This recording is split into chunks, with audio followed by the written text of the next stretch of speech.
Entendes o que estás lendo? O podcast que te leva através das páginas da Bíblia. Livro por livro. Capítulo por capítulo. Uma exposição bíblica emocionante.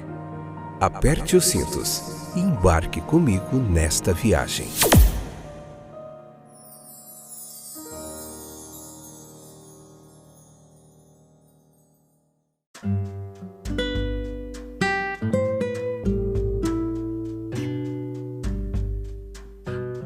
Olá, eu sou o Fábio e esse é mais um episódio do podcast Entendes o que estás lendo. Estamos aqui incansavelmente prosseguindo nos nossos estudos capítulo por capítulo da Bíblia Sagrada.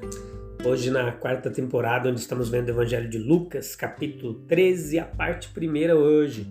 Vamos iniciar mais um capítulo. Esse é o episódio número 311. Como vai vocês? Tudo bem? Que bom tê-los de volta. Estão prontos, animados, preparados para mais um ensino fantástico da Palavra de Deus. Hoje nós vamos falar sobre o significado do sofrimento. Leia o capítulo 13, que é importante para você compreender sobre o que nós estamos falando aqui, tá bom?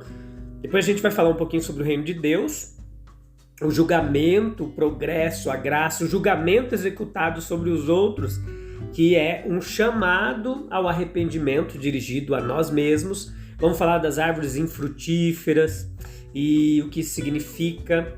O reino de Deus é uma filantropia e ampliação. Nós vamos entender o que é isso. O reino de Deus é um poder totalmente transformador. E vamos ver como que a infrutificação ela se torna fatal.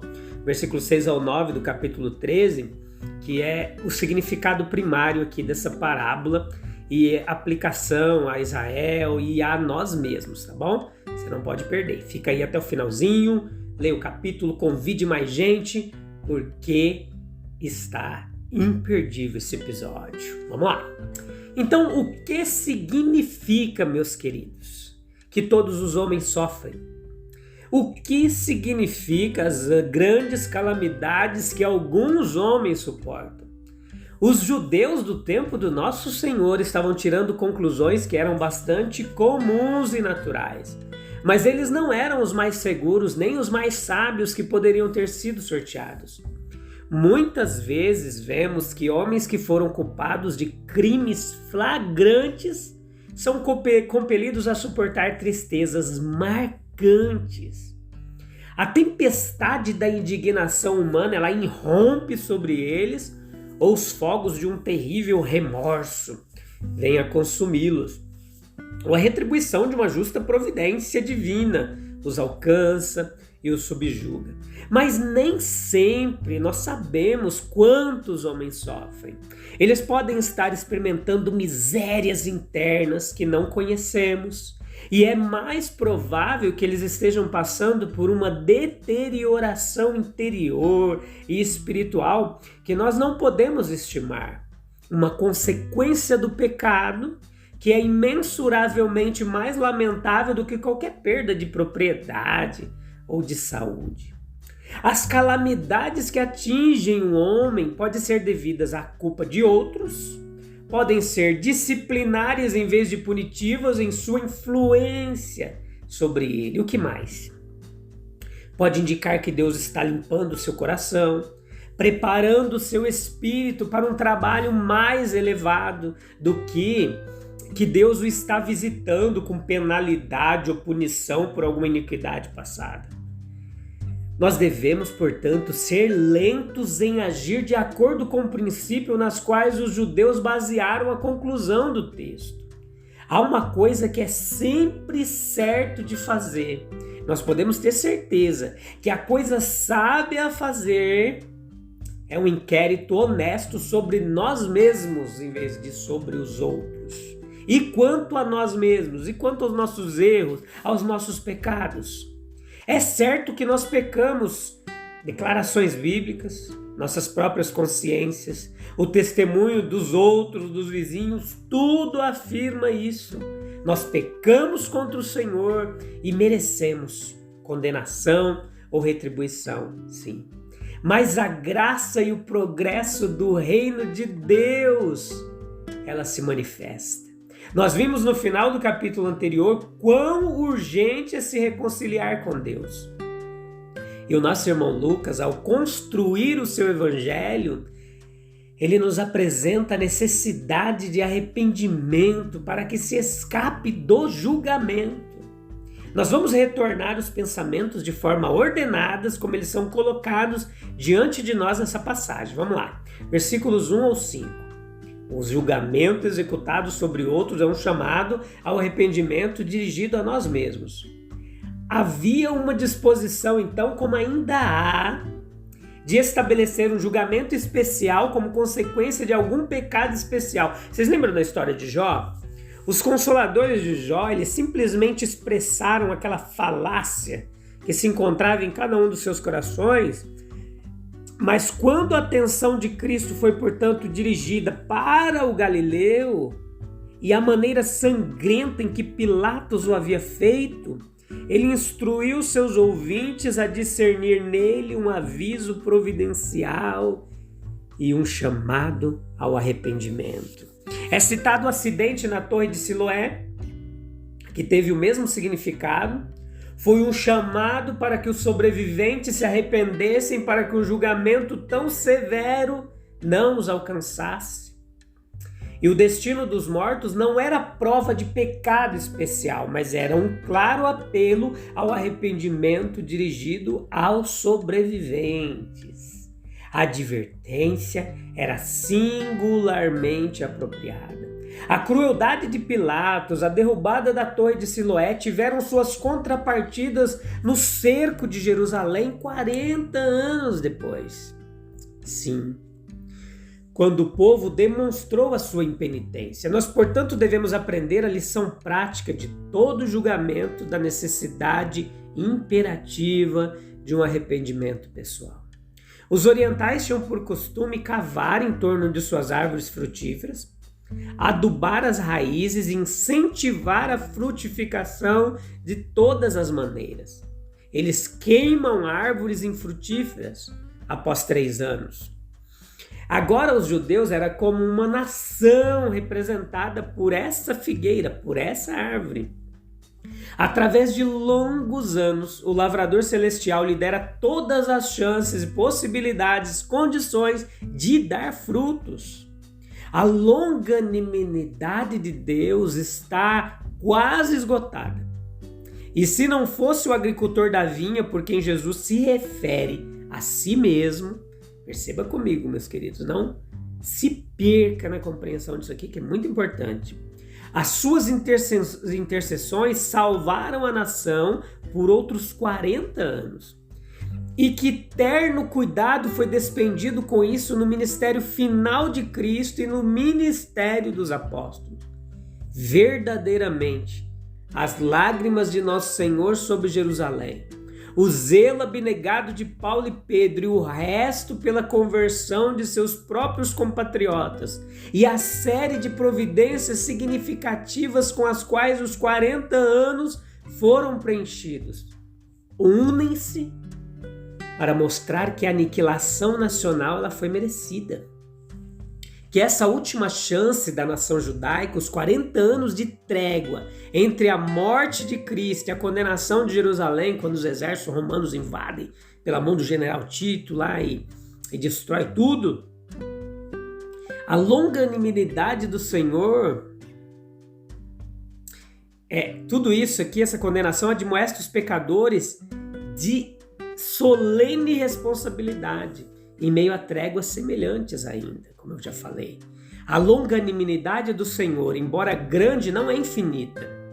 Sobre ela, os pecadores não precisam presumir eternamente. Um dia vem para todos os casos.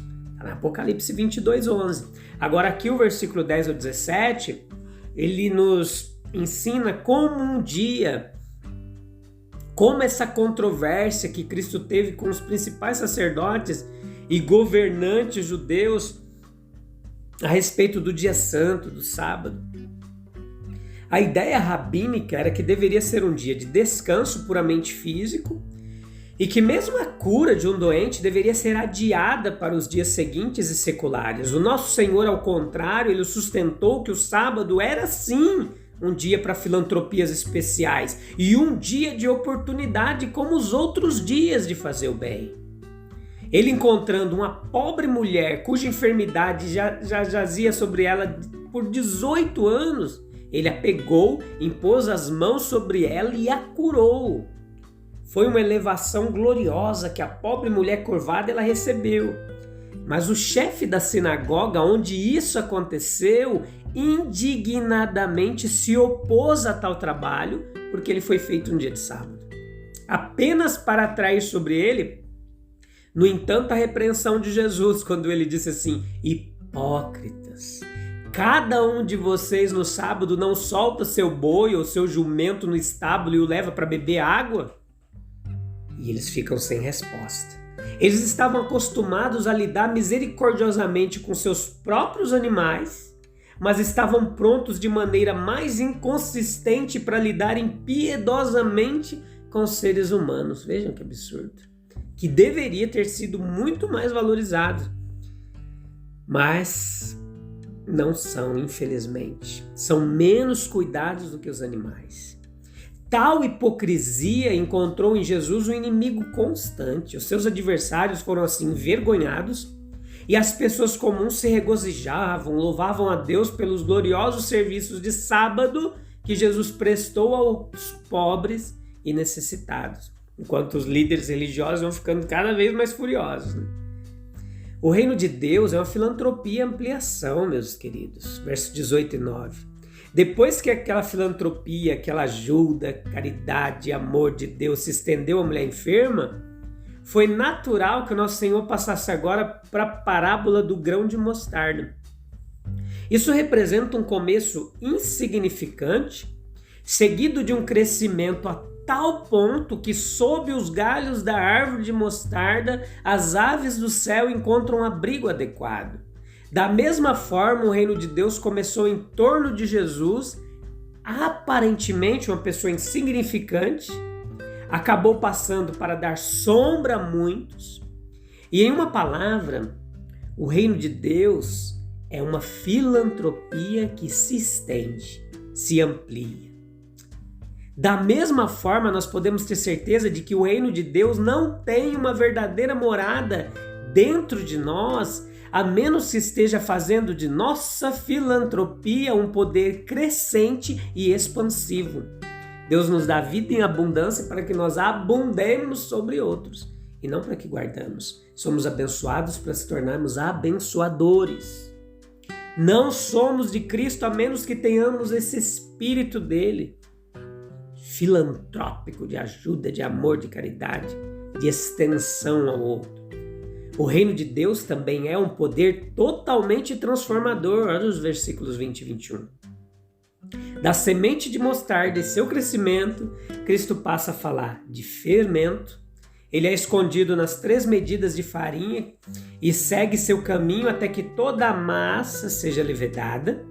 E indica-se assim quão completa e gradual é a obra do cristianismo. Não somos verdadeiros cristãos a menos que cada porção de nossa natureza sinta o poder transformador da presença do Espírito de Deus. E quando acontece essa infrutificação, essa falta de frutos, aí se torna fatal. Nós temos que considerar esse significado primário dessa parábola. O que o grande mestre pretendia que seus ouvintes entendessem por suas palavras foi isso, que a vinha é o reino de Deus, aquele reino de verdade, de justiça que ele vem desde o princípio estabelecendo na terra. Israel é a figueira que Deus plantou em sua vinha, uma figueira em uma vinha não por qualquer direito natural, mas por opção e critério do proprietário divino. Ali, somente enquanto serviu ao propósito daquele que o plantou. Foi dado tempo suficiente a Israel para mostrar se seria frutífero ou infrutífero. Os 3 anos para o seu dia de provação, talvez pelos 3 períodos representados pelos juízes, reis e sumos sacerdotes da parábola. Israel é considerado estéril, estar sem verdadeira lealdade, verdadeira piedade e um verdadeiro valor sólido. E assim, frutífero é apenas no caminho, é deixar de prestar o serviço que outro povo de Deus, outra igreja prestaria. É frustrar o propósito santo e benéfico de seu Criador. Não só é inútil, portanto, é positivamente nocivo e prejudicial para o mundo. É uma árvore que deve ser cortada, pois sobrecarrega o solo. Veja que Jesus Cristo, o agricultor, ele intercede por ela e obtém um induto misericordioso. Ele dependerá com isso a labuta fiel de um ministério gracioso. Isso pode ser aplicado a nós mesmos. Ele reconhece o fato de que a esterilidade persistente da árvore deve encontrar o destino apropriado, que é o banimento do reino de Deus. Quando nós aplicamos a nós mesmos, para nós finalizar, Deus está fundando aqui um reino amplo e abençoado, um reino onde habita justiça, paz, um império espiritual, universal e benigno.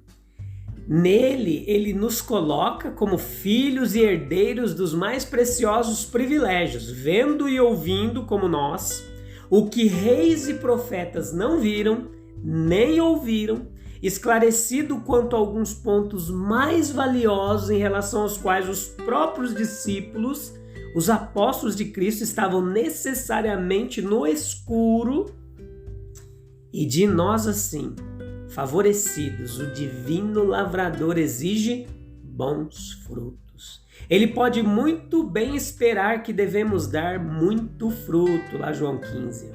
Muita reverência, pureza, amor, alegria, serviço, utilidade. Cristo nos oferece um alívio misericordioso. E a pergunta que não pode calar é: você tem dado frutos? Frutos dignos de arrependimento? Os frutos que agradam a Cristo? Pense nisso e volte no próximo episódio, que nós vamos continuar meditando bastante sobre isso, aprendendo muito mais desse ensino precioso de Jesus. Até lá, Deus abençoe. Tchau, tchau.